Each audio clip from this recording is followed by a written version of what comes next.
paw and toe pads, hair length. One of my favorite parts, and it's so satisfying to see those cute little toe pads and paw pads whenever I'm trimming the doggy's paw hair and seeing the doggy to go wild and run like crazy after it.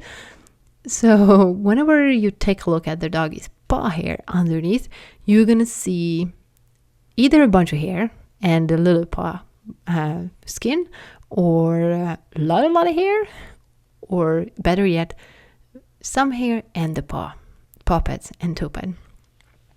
So ideally it looks like on the right side here on these 4 images.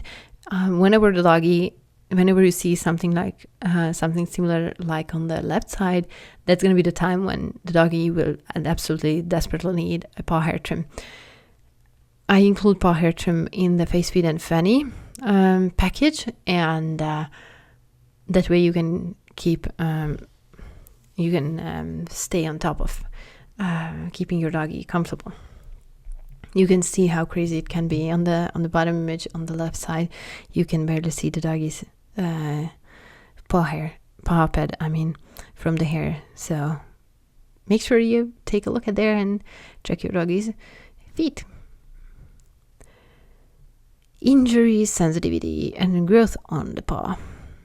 So if you take a look at the top left image, you can see a clean paw with no hair discoloration or anything.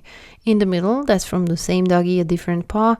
You can see that the doggy was licking at it, and the hair discolored in the middle and a little bit on the side as well. On the right image on the top row, you can see how it looks like whenever I stretch out the skin around the middle. So it can get pretty ugly. You cannot really see that how sensitive the paw is until you open it up to like that. Now, oftentimes the doggy has a lot of hair in there, so you're not going to see that much of information right away. The doggy needs a paw hair trim, just like you see it's nice and short on all of these images, and you're going to get the info what's going on in the skin that way. Bottom left image, you can see that the doggy was licking at the toenail. I think this guy got an injury there, so he was licking and made the dark spots that are matted here, which was rubbing against the skin, which made it irritated, and the doggy was licking even more. So finding those symptoms and checking out what the root cause is for them is very helpful for the doggy to get that comfort back. On the bottom row again, the middle middle paw image is very similar to the top right one. Doggy got irritated for some reason. Maybe they were walking on a treated grass, he stepped in something and he was licking forever, or got another injury at the dog park. I don't know. But sometimes these sensitivities or allergies, sometimes these sensitivities can develop, and it just cause misery for the doggy. So keeping the hair around there short will help you see what's going on better and prevent injuries happening.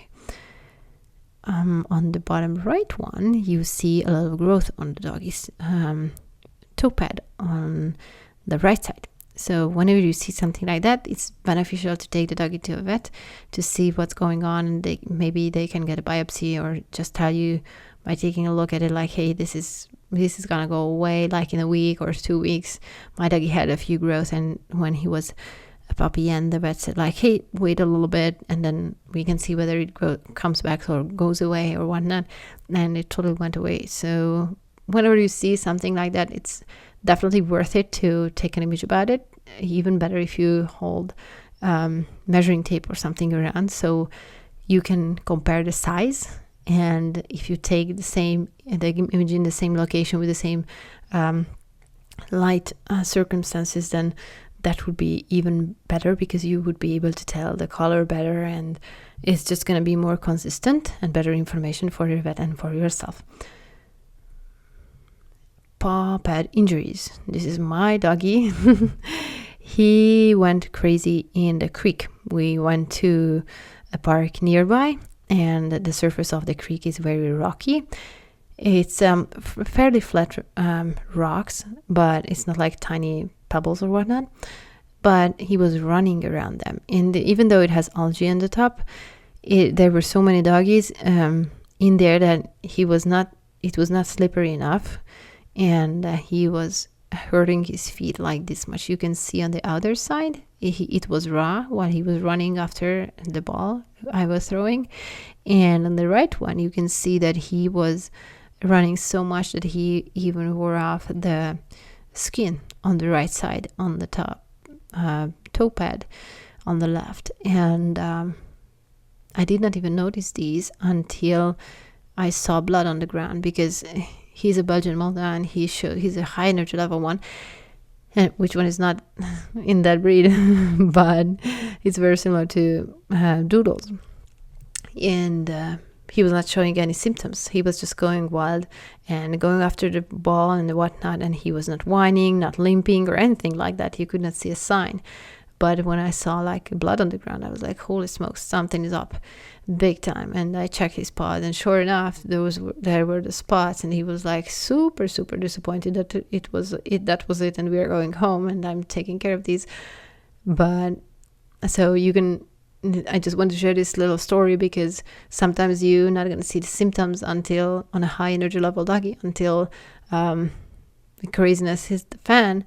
So just be prepared to check the doggy's feet all the time after fun runs and after longer hikes. So even you can put doggy shoes on the doggy, let it be too hot or too cold weather, or just a long hike to keep your doggy's paws safe, because even if they just step in glass, that they can hurt themselves big time. And in case you have a larger breed and you're out in the country and on a longer trail, then it can be tricky to get them back to get some help. So doggy shoes are awesome. And let's run in the creek whenever it's rocky.